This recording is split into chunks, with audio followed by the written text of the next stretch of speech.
আসসালামু আলাইকুম। আজকের গল্প ম্যাকেঞ্জি ফ্রুট, সত্যজিৎ রায়।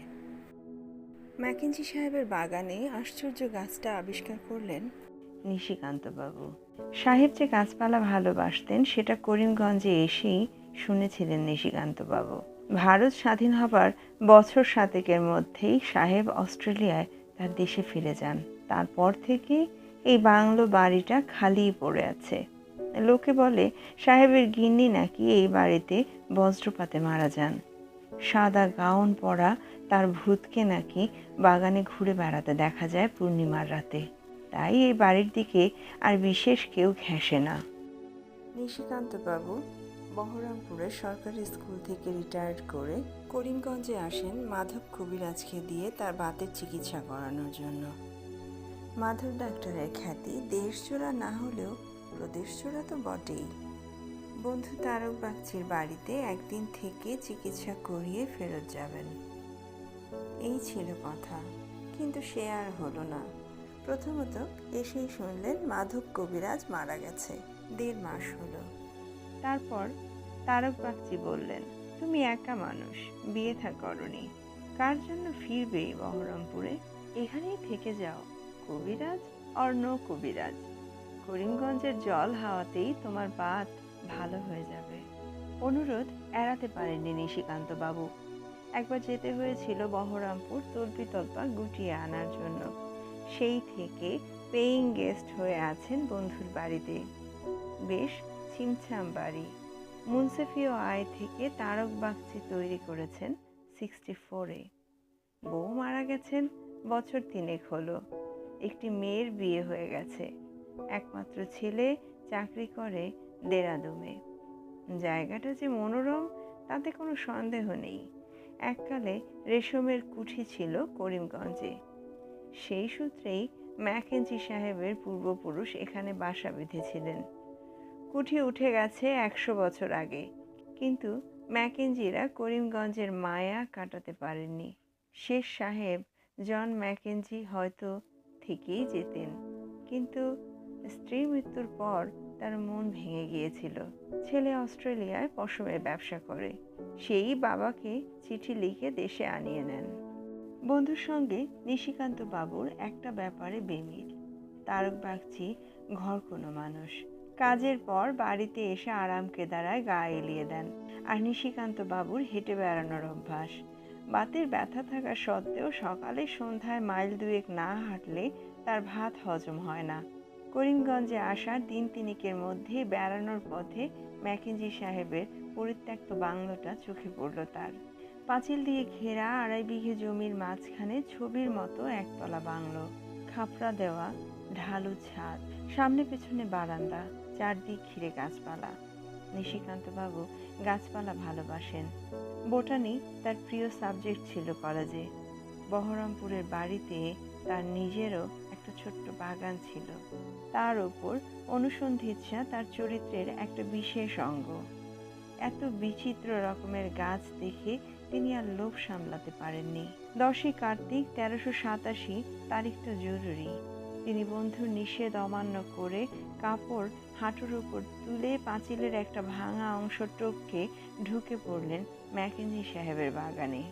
আম, জাম, কাঁঠাল, পেয়ারা, নারকেল ইত্যাদি যাবতীয় দেশি গাছ ছাড়াও ছবিতে এবং শিবপুরের বোটানিক্যাল গার্ডেনে দেখা কিছু বিদেশি গাছও চোখে পড়ল নিশিকান্তবাবুর। ফুল গাছ যা ছিল তার আর কিছুই অবশিষ্ট নেই। আগাছায় ভরে আছে চতুর্দিক। তারই মধ্যে দিয়ে এক অদম্য কৌতূহলে গাছপালা দেখতে দেখতে এগিয়ে চললেন নিশিকান্তবাবু। বাগানের মধ্যে দিয়ে পাথরে বাঁধানো পথ এঁকে বেঁকে চলে গেছে। আশেপাশে ছড়ানো রয়েছে শ্বেত পাথরের স্ট্যাচু, লোহার বেঞ্চি, জল শুকিয়ে যাওয়া ফোয়ারা। শৌখিন লোক ছিলেন ম্যাকেঞ্জিরা, তাতে কোনো সন্দেহ নেই। বাংলোর পেছন দিকটায় পৌঁছে গন্ধটা পেলেন নিশিকান্তবাবু। কোনো ফুল কিংবা ফলের গন্ধ, তবে চেনা নয়, স্নিগ্ধ মিষ্টি গন্ধ। নিশিকান্তবাবু এগিয়ে গেলেন অনুসন্ধান করতে। শরৎকালের দিন ছোট হয়ে এসেছে। আর কিছুক্ষণের মধ্যেই সন্ধ্যা নেমে আসবে। গন্ধের কারণটা কি সেটা তার আগেই জানা দরকার। একটা সিংহের মূর্তি পেরিয়ে 3 পা যেতেই নিশিকান্ত বাবুকে থেমে যেতে হলো। সামনে বায়ে একটা করবী গাছ, তার ঠিক পেছনেই একটা অপেক্ষাকৃত খোলা জানালায় একটা অচেনা গাছের গায়ে পশ্চিম দিক থেকে ঢলে পড়া সূর্যের রশ্মি এসে পড়ে। তার একটা দিককে যেন সোনার বাতি মুড়ে দিয়েছে। নিশিকান্তবাবু এগিয়ে গেলেন গাছটার দিকে। গন্ধ যে এই গাছটা থেকে আসছে তাতে কোনো সন্দেহ নেই।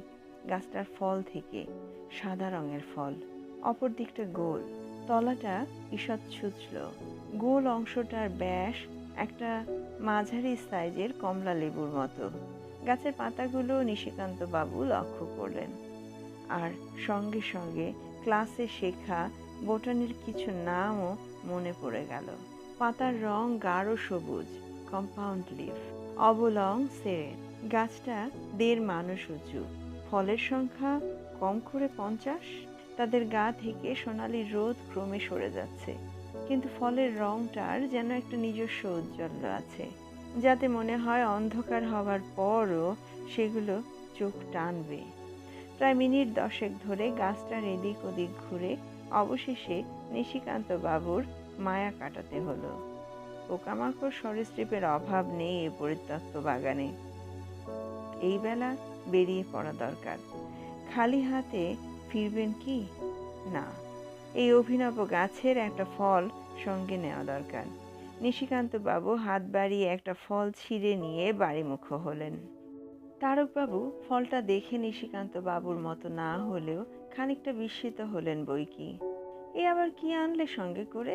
নিশিকান্ত বাবু বললেন। তারকবাবু ফলটা হাতে নিয়ে ঘুরিয়ে ফিরিয়ে মাথা নেড়ে বললেন, এই জিনিস তো কশ্চিন কালেও দেখিনি হে। অস্ট্রেলিয়ার ফলই হবে বলে মনে হচ্ছে, কিন্তু সেটা সঠিক জানা যায় কি করে বলো তো? ফলের নাম না জানা অবধি নিশিকান্ত বাবুর শান্তি নেই। তুমি জ্ঞানবাবুকে দেখাও গিয়ে, বললেন তারক বাগচি। ওর দেশ বিদেশের অনেক ঘোড়া আছে, দেখো উনি যদি চিনতে পারেন। জ্ঞানবাবু অর্থাৎ জ্ঞান প্রকাশ চৌধুরী। চৌধুরীরা করিমগঞ্জের জমিদার ছিলেন। জ্ঞান প্রকাশের ছিল ভ্রমণের নেশা। এখন তার বয়স 65। তবে যুবা বয়সে যখন জমিদারি উচ্ছেদ হয়নি তখন বাপের পয়সায় অনেক ঘুরেছেন। অনেক দেশের অনেক জিনিস সংগ্রহ করে এনে বাড়ি ভরিয়ে ফেলেছেন। নিশিকান্ত বাবু তার বন্ধুর কথা মতো ফলটি থলিতে ভরে নিয়ে গেলেন জ্ঞান চৌধুরীর সঙ্গে দেখা করতে। ভদ্রলোক তখন তার বৈঠকখানায় বসে কলের গান শুনছেন। আজকাল ভদ্রলোকের নেশা পুরনো বাংলা গানের রেকর্ড আর ডাক টিকিটে এসে দাঁড়িয়েছে। চৌধুরী মশাই হাল ফ্যাশনের রেকর্ড প্লেয়ারে বিশ্বাস করেন না। তার গ্রামোফোনের চোঙা আছে এবং সেটি হাতে ঘুরিয়ে দম দিয়ে চালাতে হয়। কাজেই কলের গান বলাটাই ঠিক।